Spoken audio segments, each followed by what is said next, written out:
उत्तर भारत के एक सुनसान हाईवे पर, जहां मीलों तक कोई रोशनी नहीं दिखती, एक पुराना ढाबा था, संध्या ढाबा।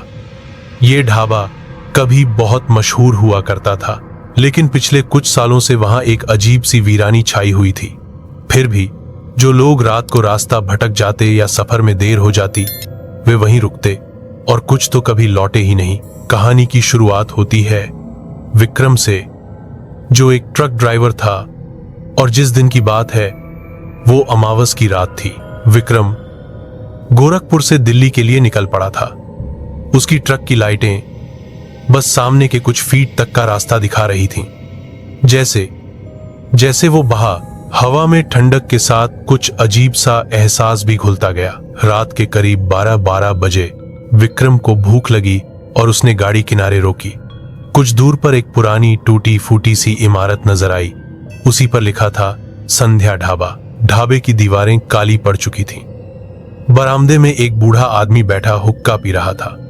सामने 3-4 लकड़ी की टेबलें और मटमैले तसलों में बचा कुचा खाना पड़ा था। एंडर बीडर एंडर पी और आर बीटर। खाना मिलेगा? विक्रम ने पूछा। बूढ़े ने बिना बोले इशारा किया, बैठ जा। विक्रम ने एक कुर्सी खींची और बैठ गया। तभी एक लड़की आई, बेहद शांत चेहरा, नीली आंखें, पर चेहरा भाव शून्य। उसके हाथ में प्लेट थी जिसमें दाल, चावल और 2 सिकी हुई रोटियां थीं। विक्रम कुछ बोलता उससे पहले ही वो चुपचाप थाली रखकर वापस अंदर चली गई। खाना गर्म था, लेकिन उसका स्वाद अजीब था, हल्का सा कड़वा, जैसे हल्दी में कुछ और मिला हो। लेकिन भूख के मारे उसने पूरा खाना खत्म कर दिया। खाने के बाद विक्रम ने पूछा, बाथरूम है क्या? बूढ़ा इशारा करके बोला, पीछे जा, पर सावधानी से पीछे की ओर जाते हुए ढाबा जैसे और डरावना हो गया।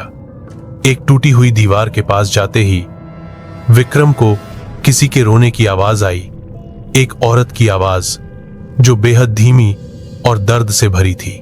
विक्रम ने सोचा कि शायद कोई कर्मचारी होगा, लेकिन क्यूरियोसिटी के मारे वो उस दिशा में बढ़ा। पीछे एक छोटा सा कमरा था, आधा दरवाजा खुला हुआ।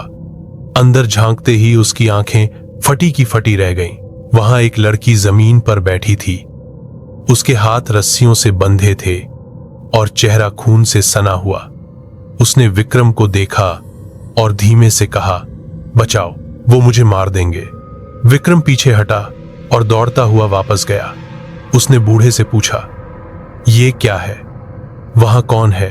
बूढ़ा अब वहां नहीं था। टेबल, कुर्सियां गायब थीं, लाइटें बुझ चुकी थीं। पूरा ढाबा जैसे एक खंडहर में बदल गया हो। विक्रम डर से कांपता हुआ ट्रक तक भागा और जैसे तैसे इंजन स्टार्ट किया, लेकिन गाड़ी आगे नहीं बढ़ी। वो ट्रक से बाहर निकला और इंजन चेक करने झुका, तभी किसी ने उसके कंधे पर हाथ रखा। वो झटके से पीछे पलटा। वही नीली आंखों वाली लड़की उसके पीछे खड़ी थी, पर अब उसका चेहरा बदल चुका था। उसकी आंखें लाल थीं, होंठों से खून टपक रहा था और चेहरे पर एक भयानक मुस्कान थी। अब तो तुमने खाना खा लिया, तुम्हारा लौटना मुमकिन नहीं। विक्रम चीखते हुए भागा, लेकिन सड़क अंधेरे में खो चुकी थी। ट्रक की लाइटें बंद थीं, फोन नेटवर्क गायब था। वो दौड़ता रहा जब तक कि सुबह नहीं हो गई। सुबह एक राहगीर को एक ट्रक खड़ा मिला, चालू हालत में, पर ड्राइवर नदारद। ढाबा? वो जगह बस एक वीरान मैदान निकली। वहां कोई ढाबा नहीं था। सुबह की खबरें गोरखपुर से दिल्ली तक फैल चुकी थीं। ट्रक ड्राइवर लापता। ट्रक चालू हालत में मिला, लेकिन ड्राइवर का कोई सुराग नहीं। विक्रम का छोटा भाई राहुल इस खबर से टूट गया। उसने तुरंत गोरखपुर से निकलने की ठान ली, उसी रास्ते से होकर जहां से विक्रम गया था। वो मानने को तैयार नहीं था कि उसका भाई बस ऐसे ही गायब हो गया। राहुल को बचपन से ही पुरानी किताबें और रहस्यमयी घटनाओं में दिलचस्पी थी। उसने विक्रम की लोकेशन हिस्ट्री चेक की। आखिरी बार एक जगह दिखी थी जहां लिखा था संध्या ढाबा, लेकिन उस नाम का कोई ढाबा तो रिकॉर्ड में नहीं है, राहुल ने सोचा। फिर भी राहुल उसी रास्ते से गुजरा। रात होते होते वो उसी जगह पहुंचा जहां विक्रम की ट्रक मिली थी। जैसे ही घड़ी ने 12 बजाए, एकाएक सामने वही ढाबा उभर आया, जैसे अंधेरे से बाहर निकला हो। इस बार ढाबा कुछ बदला हुआ दिख रहा था। दीवारों पर ताजा चूना, अंदर बल्ब जल रहे थे और लोग बैठे खाना खा रहे थे। राहुल चौंक गया। उसने गाड़ी किनारे की ओर अंदर गया। ढाबे में घुसते ही उसे वही बूढ़ा दिखा। वो फिर से हुक्का पी रहा था। इस बार उसके चेहरे पर एक मुस्कान थी, लेकिन अजीब सी। क्या चाहिए बेटा? भाई को ढूंढने आया हूं विक्रम। कुछ दिन पहले इसी रास्ते से निकला था। बूढ़े ने चुपचाप सर हिलाया और कहा, अंदर जाकर पूछ ले उससे। राहुल चौंका। क्या मतलब? जो ढाबे में आता है कहीं नहीं जाता। अचानक ढाबे की लाइटें झपकने लगीं। अंदर बैठे लोग धीरे धीरे एक एक करके गायब होने लगे। अब राहुल अकेला था और सामने वही नीली आंखों वाली लड़की खड़ी थी। इस बार उसके हाथ में एक थाली थी, उसमें कटा हुआ मांस, खून से लथपथ रोटियां और एक चिट्ठी रखी थी। राहुल कांपता हुआ बोला, ये क्या है? लड़की बोली, तेरा भाई अब हमारा हिस्सा बन चुका है। अब तू भी यहीं रहेगा, हमारे साथ, हमेशा के लिए। राहुल पलटा और भागने लगा, लेकिन ढाबा अब ढाबा नहीं रहा। वो एक अंधेरे कुएं में बदल गया था, जिसमें हर दरवाजा एक और मौत की ओर जाता था। और तभी उसे अपने पीछे किसी के कदमों की आवाज आई, बहुत सारे कदम। राहुल अंधेरे ढाबे से बाहर निकलने की कोशिश कर रहा था। हर दरवाजा, हर खिड़की, हर रास्ता एक अजीब सी भूल भुलैया में बदल गया था। पीछे लगातार किसी के कदमों की आवाज आ रही थी, पर जब वो पलटकर देखता, वहां कोई नहीं होता। अचानक एक दरवाजा उसके सामने खुला, पर यह कोई आम कमरा नहीं था। अंदर दीवारों पर पुराने अखबारों की कतरनें चिपकी थीं। उन पर हेडलाइन छपी थी, 1997, सड़क किनारे ढाबे से 5 लोग लापता, 2003, ट्रक ड्राइवर का शव बिना सिर के मिला, 2011, संध्या ढाबा पर भूत प्रेत की अफवाहें तेज। राहुल की सांसें तेज हो गईं। ये ढाबा कोई आम जगह नहीं है, उसने बुदबुदाते हुए सोचा। अचानक कमरे में एक पुराना रेडियो चालू हो गया। एक धीमी, खराश भरी आवाज आई, राहुल वापस मत जा, अब तू भी हमारा है। उसने तुरंत बाहर की ओर भागने की कोशिश की, लेकिन एक झटके में दरवाजा बंद हो गया। कमरे की बत्तियां लाल हो गईं। रेडियो की आवाज और जोर से गूंजने लगी। अब उसमें लोगों की चीखें भी सुनाई दे रही थीं। राहुल दीवारें पीटता रहा, पर कोई रास्ता नजर नहीं आया। तभी एक ईंट ढीली होकर गिर पड़ी। उसके पीछे एक छोटा सुरंगनुमा रास्ता दिखाई दिया। राहुल बिना कुछ सोचे उस रास्ते में घुस गया। सुरंग बहुत सोंकरी थी और वहां दम घुटने वाली बदबू थी। लगभग 10 मिनट रेंगते हुए चलने के बाद राहुल एक कमरे में पहुंचा और वहां जो उसने देखा, उसकी रूह कांप गई। वह कमरा किसी पूजा स्थल जैसा था, लेकिन वहां भगवान की मूर्तियां नहीं थीं। वहां मांस के टुकड़े, जानवरों की खोपड़ियां और एक बड़ा तांत्रिक यंत्र खून से बना हुआ था। दीवारों पर नीली आंखों वाली लड़की की पेंटिंग्स थीं। हर एक में वो किसी न किसी आदमी का गला काट रही थी। कमरे के बीचों बीच एक लोहे का पिंजरा था और उस पिंजरे में बैठा था विक्रम। भाई, राहुल चीख पड़ा। विक्रम ने अपनी गर्दन उठाई। उसका चेहरा पीला पड़ चुका था, आंखें सुर्ख और होंठ सूखे हुए। भाग यहां से, तुझे नहीं पता ये जगह क्या है। विक्रम की आवाज टूटी हुई थी। तेरा यहां होना मेरे भागने की कोशिश को फिर से रोक देगा। राहुल ने पिंजरे को खोलने की कोशिश की, लेकिन वो तंत्र से बंद था। और तभी पीछे से एक छाया उभरी, नीली आंखों वाली वही लड़की, अब लाल साड़ी में, पूरा चेहरा काजल से सना, हाथ में एक कटार लिए खड़ी थी। एक नहीं, अब दोनों हमारे हो गए। राहुल ने चिल्लाकर दरवाजे की ओर दौड़ लगाई, लेकिन कमरा अब एक गुफा में बदल चुका था। दरवाजे मिट चुके थे, दीवारें हड्डियों की बनी थीं। उसने विक्रम की ओर देखा, अब वो भी मुस्कुरा रहा था, वही डरावनी मुस्कान। मैंने कहा था ना, यहां से कोई नहीं जाता। राहुल की आंखों के सामने अंधेरा छा गया। राहुल की आंखें खुली तो उसे अपने चारों ओर एक धुंध सी महसूस हुई। हर दिशा में हल्का धुआं, दीवारों पर उकेरे हुए अजीब तांत्रिक चिन्ह और हवा में एक तीखी लोबान जैसी गंध फैली हुई थी। सामने वही नीली आंखों वाली लड़की बैठी थी। इस बार उसके चारों ओर 5 पंडित जैसे लोग काले कपड़ों में खड़े थे। उसके हाथ में वही कटार थी, पर अब वह उसे जमीन पर रख चुकी थी। कमरे के बीचों बीच एक तांत्रिक मंडल बना था और उसमें खून से कुछ मंत्र लिखे गए थे। तू जानता है ये ढाबा क्यों बना था? लड़की ने शांत मगर डरावनी आवाज में कहा। राहुल ने सिर हिलाया। नहीं में। लड़की मुस्कुराई। ये ढाबा नहीं, एक यज्ञ स्थल है। यहाँ हर 13वें अमावस्या को एक बलिदान चढ़ाया जाता है ताकि वो दरवाजा खुला रहे जो नरक को इस धरती से जोड़ता है। एक पंडित ने मंत्र पढ़ना शुरू किया। काली राहु समागमाय नमः, मृत्यु द्वारम प्रकटाय स्वाहा। कमरे की दीवारें हिलने लगी, जमीन कांपने लगी। उस मंडल के केंद्र से एक दरार फूट पड़ी और उसमें से काले धुएं के साथ किसी की खून से सनी उंगलियां बाहर निकली। राहुल चिल्लाया, ये सब बंद करो। ये क्या कर रहे हो तुम लोग? लड़की आगे बढ़ी। अब उसके चेहरे पर कोई मानवीय भाव नहीं था। उसका चेहरा धीरे धीरे स्याह पड़ता जा रहा था, आंखें नीले से सफेद हो रही थीं। हम वही कर रहे हैं जो हर युग में होता आया है, इंसानों की कुर्बानी, ताकि अधूरी आत्माएं जिंदा रह सकें। ये ढाबा सिर्फ खाना परोसने की जगह नहीं, ये आत्माओं की मंडी है। तभी पीछे से विक्रम की आवाज आई। वह अब पूरी तरह बदल चुका था। राहुल, मुझे माफ कर, मुझे जिंदा रहने के लिए तुझे देना होगा। राहुल ने उसे धक्का देने की कोशिश की, लेकिन विक्रम अब इंसान नहीं रहा था। उसकी आंखें गड्ढों जैसी थीं और मुंह से खून की बूंदें टपक रही थीं। एक जोरदार झटका और राहुल बेहोश हो गया। जब वह होश में आया, वह अब ढाबे के पिछले हिस्से में बने एक तहखाने में था। दीवारों पर तांत्रिक प्रतीक, लाल लकीरें और बीच में एक काली किताब रखी थी, मृत्यु संहिता। उसने किताब खोली।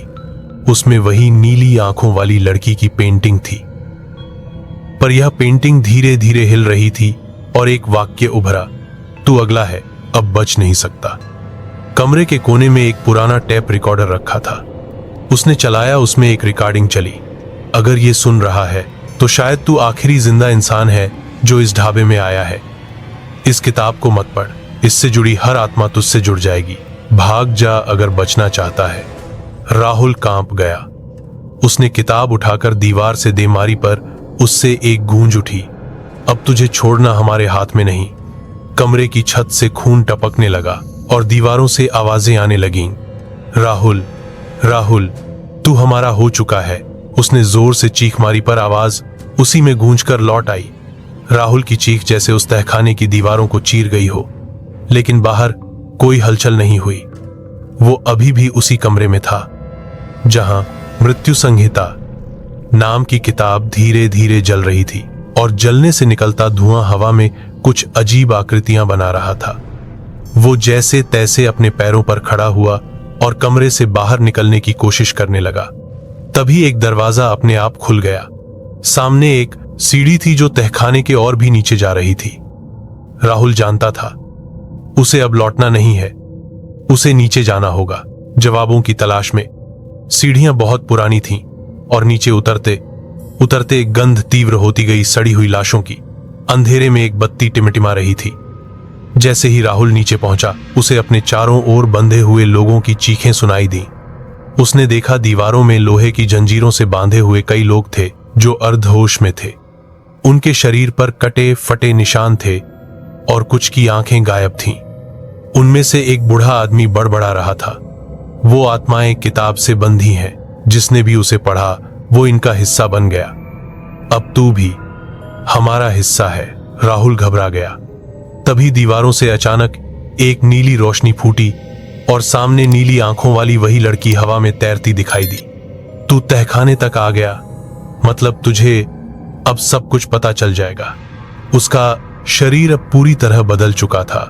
उसकी रीढ़ की हड्डी बाहर निकलकर नागिन जैसी लहराने लगी और उसके हाथों की उंगलियां नाखूनों में बदल चुकी थीं।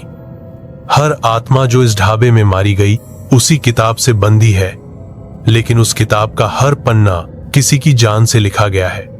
तभी पीछे से एक साया आया और राहुल के कंधे पर हाथ रखा। उसने पीछे मुड़कर देखा। वो उसका ही चेहरा था, लेकिन वो चेहरा सड़ा हुआ था। आंखें सफेद और चेहरे से मांस झूल रहा था। मैं हूं, जब तुझे ये ढाबा निगल लेगा, राहुल चीख पड़ा और अचानक उसकी आंखें फिर से खुल गईं। अब वो एक पुराने लकड़ी के बक्से के अंदर था, जैसे किसी ने उसे जिंदा दफना दिया हो। उसने ढक्कन को धक्का दिया और ऊपर का दरवाजा टूटा। जब वो बाहर निकला, वो अब उसी ढाबे के किचन में था, लेकिन किचन अब बदल चुका था। दीवारों पर खून से कुछ लिखा था, आत्मा ताजा हो तभी भोजन सच्चा हो। और सामने तवे पर कुछ पक रहा था। उसकी गंध से राहुल समझ गया वो मांस इंसानी है। तभी एक परछाई पास आई और बोली, भूख लगी है, अब तू भी परोसेगा। वो कोई और नहीं, खुद विक्रम था। अब वो ढाबे का नया बावर्ची बन चुका था। उसका शरीर पूरी तरह काला हो चुका था और आंखें गड्ढों में बदल चुकी थीं। उसने राहुल को घसीटकर चूल्हे के पास ले गया और बोला, तू अब हमारे बीच है। इस ढाबे का हर सदस्य वही बनता है जो जान बचाने की कोशिश करता है। राहुल ने देखा, पास की दीवार पर पुराने बावर्चियों की तस्वीरें थीं। सभी विकृत चेहरे, मरे हुए मगर हौंसते हुए। अब उस दीवार पर एक और फ्रेम जुड़ चुका था, राहुल की तस्वीर। राहुल के शरीर में अब तक डर और घबराहट का अजीब सा मेल था। विक्रम का चेहरा जो काला और सड़ा हुआ था, उसकी यादें उसे मानसिक कैद में डाल रही थीं। वह जानता था कि अब वह ढाबे का हिस्सा बन चुका है, पर भीतर कहीं उसकी आत्मा आजाद होने की आस जगी हुई थी। राहुल ने उस काली किताब मृत्यु संहिता को ध्यान से देखा। उसे समझ आ गया था कि यह कोई साधारण किताब नहीं थी। इस किताब में हर पन्ने पर उस आत्मा का इतिहास लिखा था जो इस ढाबे में जान गोंवा चुकी थी, और हर कुर्बानी के पीछे छुपा था एक बार आज। उसने तहखाने में रखे उन लोगों से बातचीत की जिन्होंने बताया कि हर बार जब कोई अमावस्या आती है, तब एक नई आत्मा की कुर्बानी चढ़ाई जाती है। इसके बिना उस अधर्मी तंत्र का द्वार बंद नहीं होता, और जो भी इस प्रक्रिया को रोकने की कोशिश करता है, उसकी मौत निश्चित होती है। राहुल ने तय किया कि वह इस स्याह चक्र को तोड़ेगा, पर यह आसान नहीं था।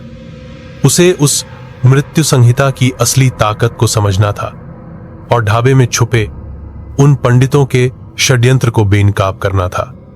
राहुल तहखाने से बाहर निकलते हुए धीमी आवाज में बोला, अगर मैं इस चक्र को तोड़ नहीं पाया तो ये जगह और भी कई जाने लेगी। ढाबे के बाहर अमावस्या की रात करीब थी और हवा में एक खौफनाक सन्नाटा छाया हुआ था। धीरे धीरे एक नई लड़ाई शुरू होने वाली थी, इंसानियत और अधर्म के बीच। अमावस्या की रात ढाबे के आस पास घना अंधेरा छाया हुआ था, जैसे धरती पर भी चांद को देखने से मना कर दिया गया हो। ठंडी हवा के झोंकों में कहीं कहीं काली छायाएं तैर रही थीं। मृत्यु संहिता। तहखाने में वापसी। आंखों वाली लड़की पहले से ही मंत्रोच्चारण में लीन थे। उनका मुखौटा उतर चुका था। वे सामान्य इंसान नहीं, बल्कि नर्क के दूत थे जो इस दुनिया को अधर्म में डुबोना चाहते थे। राहुल, अब तेरी मौत निश्चित है, एक पंडित ने क्रूर हंसी के साथ कहा। हमने तेरी आत्मा को पहले ही किताब में बांध लिया है। तेरे भागने के सारे रास्ते बंद हैं। राहुल ने किताब खोली और उसमें छुपे मंत्रों को जोर से पढ़ना शुरू किया। जो उसने किताब के बीच में खोजे थे, वे मंत्र ढाबे के तांत्रिक यज्ञ को समाप्त कर सकते थे। धीरे धीरे कमरे में तेज हवा चली। दीवारों से भयंकर चीखें उठने लगी, लेकिन राहुल ने मंत्र पढ़ना जारी रखा। नीली आंखों वाली लड़की का चेहरा तिल तिल कर जलने लगा। पंडित भयभीत हो गए।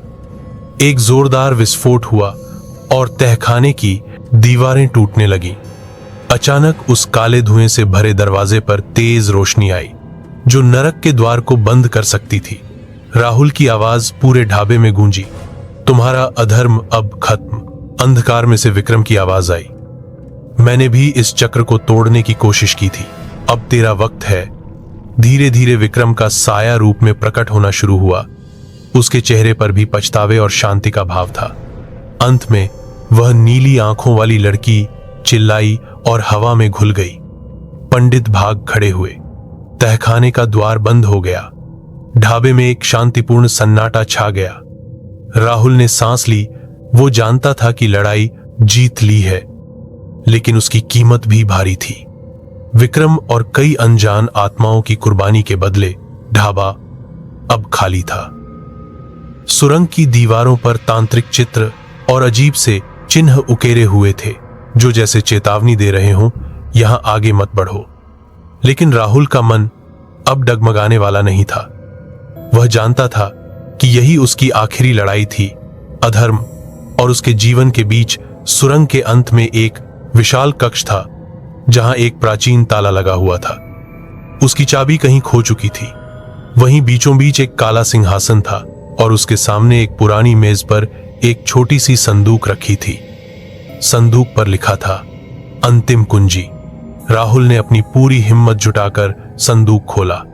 उसके अंदर एक चमकीली नीली रत्न की चाबी थी, जो एक अजीब सी ऊर्जा से चमक रही थी। उसी समय उस काले सिंहासन के नीचे से एक भयानक गर्जना निकली। नीली आंखों वाली लड़की फिर प्रकट हुई, पर इस बार उसका रूप और भी डरावना था। उसकी आंखें अब रक्तिम हो चुकी थीं और उसके हाथों में आग की लपटें थीं। तुमने बहुत दूर तक आना चाहा, राहुल, उसने गर्जना करते हुए कहा, लेकिन आखिरी कुंजी के बिना तुम कुछ भी नहीं कर पाओगे। राहुल ने चाबी उठाई और ताले में डाल दी। चाबी ने तुरंत ताला खोल दिया और तहखाने की दीवारें फटने लगी। एक तेज रोशनी के साथ अधर्म का द्वार बंद होना शुरू हुआ। लड़की ने आखिरी प्रयास में आग की लपटें फेंकी, लेकिन राहुल ने चाबी से एक प्रकाश की किरण छोड़ी, जिसने उसकी सारी ऊर्जा निगल ली। धीरे धीरे अधर्म का द्वार बंद हो गया और तहखाना शांत हो गया।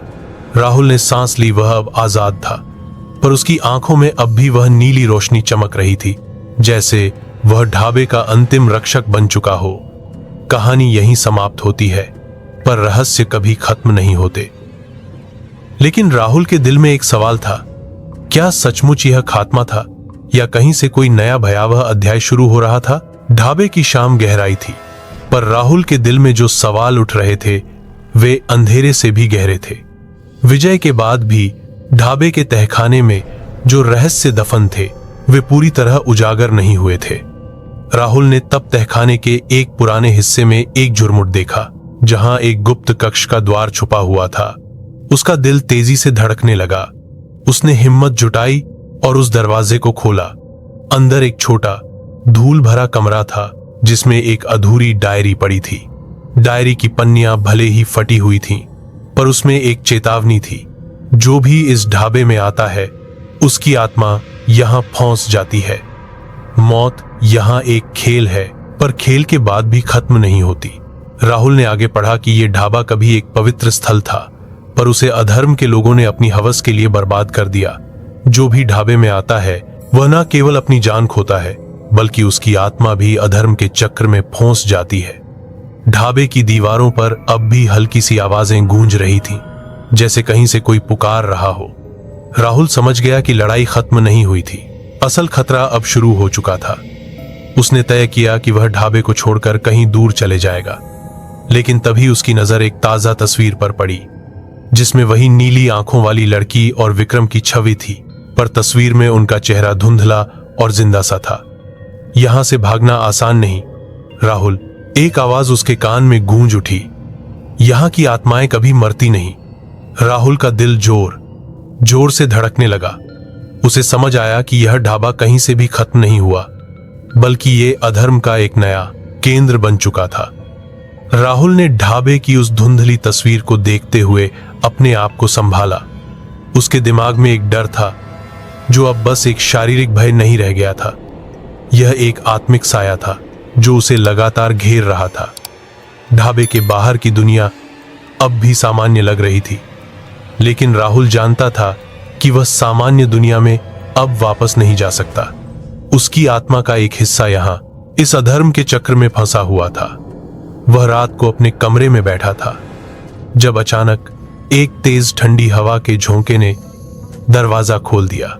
कमरे में नीली रोशनी फैल गई और वही नीली आंखों वाली लड़की प्रकट हो गई। इस बार वह नरम और उदास लग रही थी।